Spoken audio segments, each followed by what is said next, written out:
It all started with walking every morning or every summer, year after year, to the shop at the end of the marina to buy fresh milk and bread. That was my role before I learned to fold and stow the sails. Or maybe when mother threw me in the pool at 20 months old.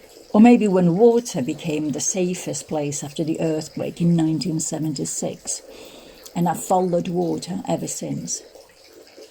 Now, the size of the bathroom is deceiving. The bath is smaller than expected, almost child-sized. When you lie in it, your toes remain exposed and so are the knees, the line of the clavicles and the tops of the shoulders. The wall stands to the left as you enter. It runs perpendicular to the window. Light comes from the front, so what you see first is the thickness. Layers of paper casting narrow shadows, corners of tape lifting, edges curling slightly away. The large Fabriano sheet and an original drawing are used as a substrate. It holds the composition like bones under skin. Graphite is visible between scraps. The wall is a collage on prior intention. The graphite scaffolding is visible in the center, especially around mapping a cartography of the invisible. The bath runs lengthwise along the opposite side. Lying down, the perspective shifts. The wall flattens, the depth becomes pattern. Sitting cross-legged back against a row of shampoo and soap bottles and shoulders against the cold white tiles, the full sheet comes into view. Some areas are newly covered, places that were once hidden are now visible. The surface changed over time, and next month I will be leaving this house. Outside the window, the canal runs parallel to the building. Geese can be heard honking. Dogs are walked and young children fish nothing. A round green mirror stands on small metal legs near the sink. The frame is heavy, painted in Liberty green. It tilts. It does not stay in a place. It catches part of a shoulder, sometimes the curve of a breast, but rarely the face. It always remains outside the frame. This wall of images faces a wall of absence, reflecting an empty wall. What the wall reflects my history, but not my current face. Images of a younger, thinner, tanned me are present. This is a story without representation. It's covered with scraps, pieces of paper, taped notes, words, sketches, fragments of dreams, 24 water images, 4 questions, 40 statements. The wall speaks more than it asks. One connecting line runs between Omark and a 2002-2003 drawing of cells, asking what's in between when I was studying water. I was always interested in interstitial. The line is subtle but deliberate. That is one of the only linear gestures, because most connections are adjacency and not arrows. Some scraps are pinned carefully, some fall, and I tape them back, shifting their place. Cheap blue washi tape is failing, the architectural tape is holding, furniture nails added. From provisional adhesion to reinforcement, I build, moisture undoes, I reinforce. A child would pull the failing blue tape, definitely. An archaeologist would catalogue the rock-hard copies first, and a stranger would see finding water, the blue packaging, and that younger me. A rice paper mat resembles a penis. It sits over the Pitt Museum sensory map image, and beneath that, the memory of artistic theft. A physical stack, sexuality, cartography, intellectual pilfering, phallic and topographic.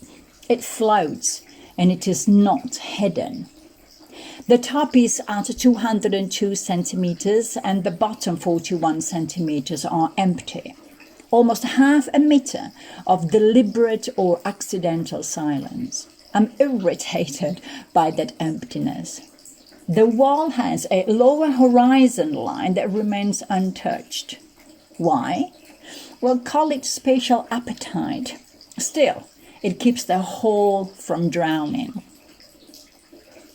There is a movement from personal body, upper left, young me at the beach, to mythic water deities, upper right, to abstract cartography in the centre, to political ecology, lower right, to ordered travel archive in the lower left. Ulysses, left of water is not linear. Canal right, that's geography distributed laterally. The one I keep touching, Sea People, page 271. Repeated contact. That scrap as oil from my fingers now, and that's data. The glass is still from the lost city, with Sandra holding the map, printed thickest, glossy, heavier. Close by, Albert Lynn is almost falling to the right, and his Nan Madol is also somewhere.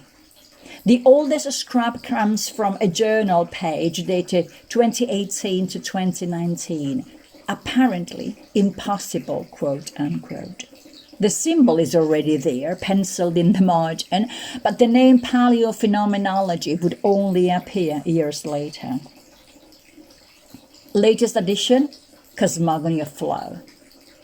I will move soon. How can I locate myself if water is always shifting, if it refuses linearity? Ride, galoche, Poseidonia, the largest words. Movement, surprising and inevitable if you've watched the movie. Insulation from water and ancient seagrass, and that triad alone could be a map. The faint marker, let all the waters I touch remember me. Almost illegible, a wish written in disappearing ink.